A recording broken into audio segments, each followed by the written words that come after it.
ಭಾಳಷ್ಟು ಇವಾಗ ಯಾವುದಕ್ಕೆ ವೇಟ್ ಮಾಡ್ತಾ ಇದೆ ಅಂದರೆ ಪ್ರೊವಿಷನಲ್ ರಿಸಲ್ಟ್ ಮತ್ತು ಫೈನಲ್ ರಿಸಲ್ಟು ಸೆಕೆಂಡ್ ರೌಂಡ್ದು KCTಗೆ ಸೆಕೆಂಡ್ ರೌಂಡು, ನೀಟಿಗೆ ಫಸ್ಟ್ ರೌಂಡ್ ಏನು ರಿಸಲ್ಟ್ ಬಿಡ್ತಾ ಇದ್ದಾರಲ್ಲ ಅದು ಯಾವಾಗ ಬರುತ್ತೆ, ಯಾವಾಗ ಬರ್ಬೋದು. ಯಾಕಂದರೆ ಸೀಟ್ ಸ್ಟೂಡೆಂಟ್ ಆಲ್ಮೋಸ್ಟು 2 ಮಂತ್ ಆಯಿತು ವೇಟ್ ಮಾಡ್ತಾ ಇರೋದು. ಸೆಕೆಂಡ್ ರೌಂಡ್ ಇವಾಗ ಸ್ಟಾರ್ಟ್ ಆಗಿರೋದು ಅವ್ರಿಗೆ. ಸೆಕೆಂಡ್ ರೌಂಡ್ ರಿಸಲ್ಟ್ ಬಂದಮೇಲೆ ಭಾಳಷ್ಟು ಸ್ಟೂಡೆಂಟ್ಸ್ ಡಿಸಿಷನ್ ತೊಗೊಳ್ತಾರೆ, ಚಾಯ್ಸ್ ಎಂಟ್ರಿ ಪೇಮೆಂಟ್ ಎಲ್ಲ ಮಾಡೋದು. ಈಗ ಯಾವಾಗ ಸ್ಟಾರ್ಟ್ ಆಗ್ಬೋದು, ಯಾವಾಗ ಮುಗಿಬೋದು ಅಂತ ಕೇಳ್ತಾ ಇದ್ರು ಫ್ರೆಂಡ್ಸ್.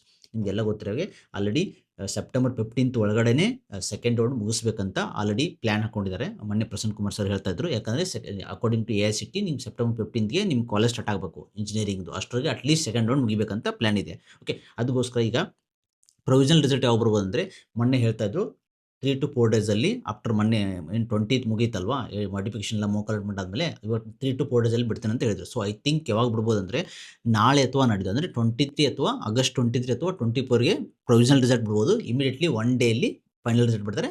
ಪ್ರೊವಿಷನಲ್ಗೆ ಫೈನಲ್ಗೆ ಏನು ಚೇಂಜಸ್ ಇರಲ್ಲ, ಆಲ್ಮೋಸ್ಟ್ ಸೇಮ್ ಇರುತ್ತೆ.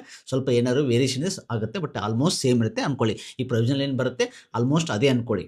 ಓಕೆ, ಸೊ ನೀಟ್ ಆಗಿರ್ಬೋದು ಅಥವಾ ಡೆಂಟಲ್ ಆಗಿರ್ಬೋದು ಮತ್ತು ನಿಮ್ಮದು ಇಂಜಿನಿಯರಿಂಗ್ ಆಗಿರ್ಬೋದು, ಯಾವ್ದು ಬಂತು ಆಲ್ಮೋಸ್ಟ್ ಅದೇ ಅಂದ್ಕೊಳ್ಳಿ. ನೀವು ಅಷ್ಟು ಚಾಯ್ಸ್ ಸೆಲೆಕ್ಷನ್ ಯಾವಾಗ ಸ್ಟಾರ್ಟ್ ಆಗುತ್ತೆ ಅಂದರೆ ಫ್ರೆಂಡ್ಸ್ ಇಮಿಡಿಯೇಟ್ಲಿ ಸ್ಟಾರ್ಟ್ ಮಾಡ್ತಾರೆ. ಐ ಥಿಂಕ್ 25 ಅಥವಾ 26ಇಂದ ಸ್ಟಾರ್ಟ್ ಆಗ್ಬೋದು.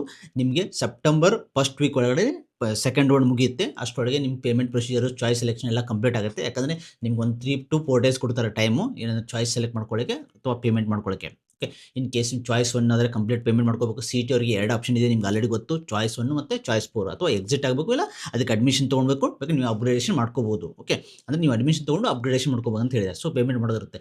ಇನ್ ಕೇಸ್ ನೀಟ್ ಆದರೂ ನಿಮ್ಮದು ನೀವು ಹೋಲ್ಡ್ ಮಾಡಿಕೊಂಡು ನೆಕ್ಸ್ಟ್ ವೇಟ್ ಮಾಡ್ತೀನಿ ಅಂದರೆ ನೀವು ಪೇಮೆಂಟ್ ಮಾಡ್ಕೋಬೇಕಾಗುತ್ತೆ. ಮತ್ತು ಚಾಯ್ಸ್ 1ಗೂ ಪೇಮೆಂಟ್ ಮಾಡ್ಕೋಬೇಕಾಗುತ್ತೆ. ಸೊ ಡೆಂಟಲ್ ಚಿಕ್ಕನು ನೀವು ಹೋಲ್ಡ್ ಮಾಡ್ತೀನಿ ಅಂದರೆ, ಓಕೆ, ನೀವು ಚಾಯ್ಸ್ 3 ಮಾಡ್ತೀನಿ ಅಂದರೆ ಪೇಮೆಂಟ್ ಏನಿರಲ್ಲ. ಓಕೆ, ಇದೆಲ್ಲ ಪ್ರೊಸೀಜರು ನಿಮಗೆ I think September first week ಒಳಗಡೆ ಮುಗಿಸ್ತಾರೆ. ಸೊ ನಿಮಗೀಗ ನಾಳೆ ಅಥವಾ ನಾಡಿದ್ದು ಆಲ್ಮೋಸ್ಟ್ ಮಂಡೇ ಮ್ಯಾಕ್ಸಿಮಮ್ ರಿಸಲ್ಟ್ ಬರ್ಬೋದು ನಿಮ್ಮದು ಪ್ರೊವಿಷನಲ್ಲು. ಆಮೇಲೆ ಟ್ಯೂಸ್ಡೇ ಫೈನಲ್ ಬರ್ಬೋದು. ಫೈನಲ್ ಆದಮೇಲೆ ನಿಮಗೆ ಚಾಯ್ಸ್ ಸೆಂಟರ್ ಇಮಿಡಿಯೇಟ್ಲಿ ಬಿಡ್ತಾರೆ.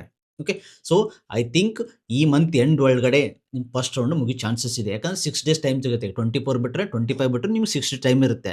ಆಲ್ಮೋಸ್ಟ್ ಮುಗಿಸ್ತಾರೆ ನಿಮಗೆ 1 or 2 ಒಳಗಡೆ ಸೆಪ್ಟೆಂಬರ್ 2 ಒಳಗಡೆ ಸೆಕೆಂಡ್ ರೌಂಡ್ ಮುಗಿಯುತ್ತೆ. ಫಾರ್ CET ಸೆಕೆಂಡ್ ರೌಂಡು, ನೀಟ್ಗೆ ಫಸ್ಟ್ ರೌಂಡ್ ಮುಗಿಯುತ್ತೆ.